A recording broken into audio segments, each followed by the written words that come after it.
大家好，我是维玲阿姨。我们今天来做豆沙吐司。这个吐司呢是使用中种法来做的。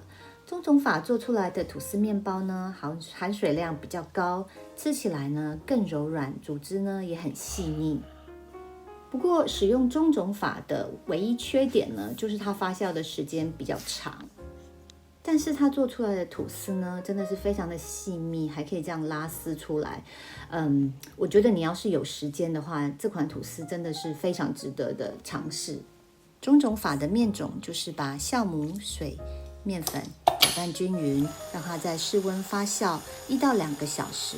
其实你甚至放到5、6个小时也是可以的。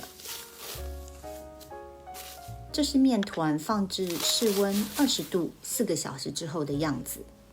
面种发酵好之后呢，加入所有的材料，除了奶油之外，而且也要特别注意你的酵母呢，不要跟糖还有盐放在一起，因为这样子会阻碍它等一下的发酵。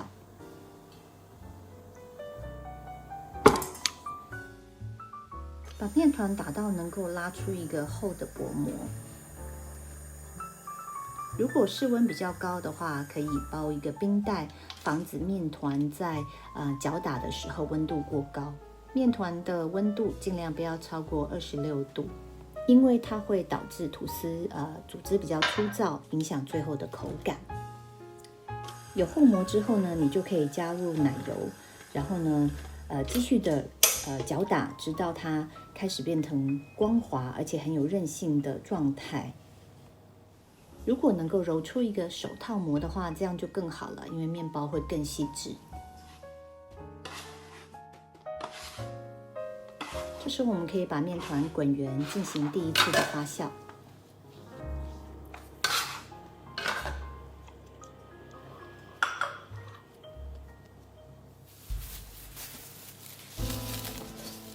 发酵30分钟之后呢，如果你有时间的话，你可以把面团先拿出来，然后呢用折叠的方式呢包入新鲜的空气。这个做法呢能够使这个发酵中的面团呢它温度比较平衡，然后呢能够更稳定的发酵。这个面包做出来也会比较细致，比较有弹性。但是如果你没有时间的话，其实不做也是可以的。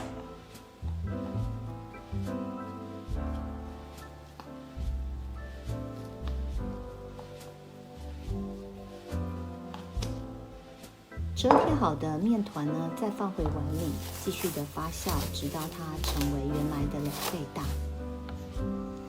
发酵好的面团呢，应该是这个样子，充满气泡，而且你戳一个洞呢，它不会回缩，这样就代表它已经好了。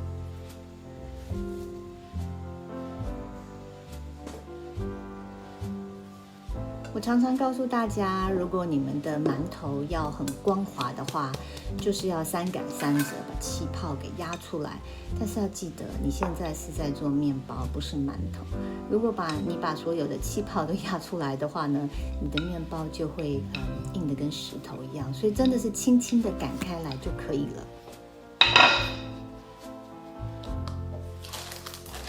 可以把红豆沙呢先放在一个大约15公分的塑胶袋里头，这样子你比较容易把红豆沙包进去面包里。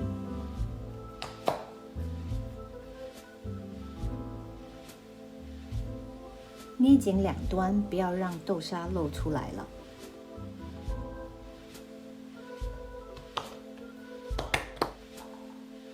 面团的宽度大约是15公分左右。撒上一点面粉，把面团擀长，大约60公分左右。卷起擀长的面团，然后在最后的1小节呢，切割出纹路。这个纹路呢，大约是1公分的距离。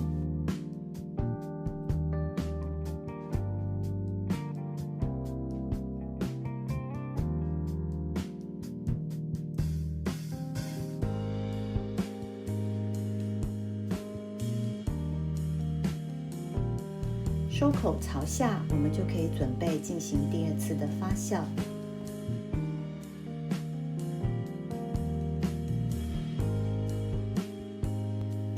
可以在面包的旁边呢放一碗温水，放在一个密闭的空间，提高它的温度以及湿度。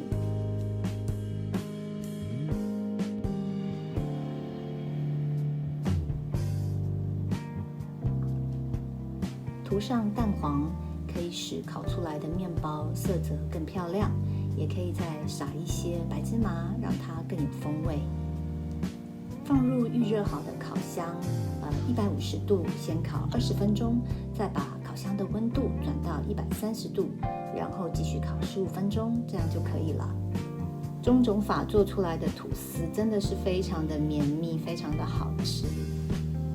试试看，你一定会爱上它。